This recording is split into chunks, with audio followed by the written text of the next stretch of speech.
આજે ફરીથી માનનીય નાયબ મુખ્યમંત્રીને હર્ષભાઈ સંઘવીને ગાય માતાની યાદ આવી.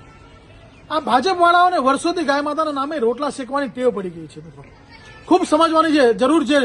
માનનીય મુખ્યમંત્રી નરેન્દ્ર મોદી સાહેબ જે અત્યારે હાલમાં વડાપ્રધાન છે એ જ્યારે મુખ્યમંત્રી હતા ને ત્યારે પણ આવું જ બોલતા હતા. એક પણ કસાઈઓને છોડવામાં નહીં આવે, એક પણ કસાઈઓને અમે છોડીશું ને એક પણ ગાય માતાનું લોહી આ ધરતી પર વહેવા નહીં દે ગુજરાતની ધરતી પર. પણ જ્યારે માનનીય મુખ્યમંત્રી નરેન્દ્ર મોદી સાહેબ જ્યારે અત્યારના હાલના વડાપ્રધાન છે ને ત્યારથી આ ગૌ હત્યાનો સિલસિલો ચાલુ થઈ ગયો છે. ગુજરાતમાં ખુલ્લે આમ આપણે વારે ઘડીએ એવા દ્રશ્ય જોઈ રહ્યા છે કે કસાઈઓ પોતાની ગાડી લઈને આવે અને ગાય માતાની હત્યા કરીને ગાય માતાને લઈ જાય છે. માનનીય ગૃહમંત્રી સાહેબને પણ કહેવા માંગુ છું, આપની પોલીસને અમે વારે ઘડીએ એવી અરજીઓ કરી છે અને સાહેબ શ્રી ગાય માતા રખડતી કેમ થઈ, આ કસાઈઓ બેફામ કેમ બન્યા તે પણ તમારી પોલીસને પૂછજો.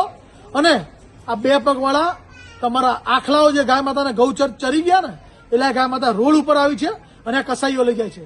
અને બહુ જ આપણે વચન આપ્યું છે ને તો ચાલો આપણે બંને સાથે મળીને આ વચન નિભાવવા સાથે હું તમને બતાવું કે ગુજરાતમાં તો કસાઈઓ ખુલ્લેઆમ ફરી રહ્યા છે. પણ આપની એએમસીમાં આજ પણ આપને પણ લેટર લખ્યો છે, માનનીય વડાપ્રધાનને લખેલો, માનનીય ગૃહમંત્રીને પણ લખેલો.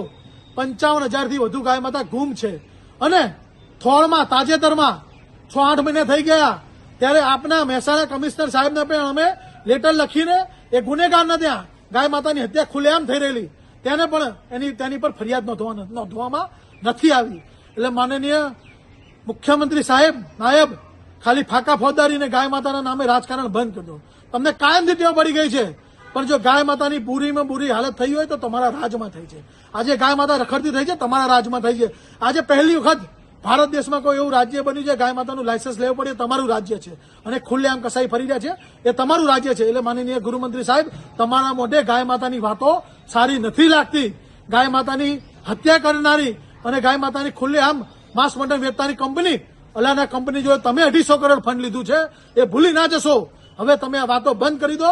તમે ખુલ્લા પડી ગયા છો અને હિન્દુ ધર્મના લોકો તમને જોઈ રહ્યા છે કે તમે ગાય માતાની હત્યા કરી રહ્યા છો અને ગાય માતાના ગૌચર તમારા ભાજપના બે આખલાવાળા પગવાળા આખલાઓ ગૌચર ચરી ગયા છે. એટલે અમારી બે હાથ જોડીને વાત વિનંતી છે, જો તમે ખરેખર ટાંટિયા તોડવાની વાત કરતા હોય તો ચાલો અમે તમારી સાથે છીએ.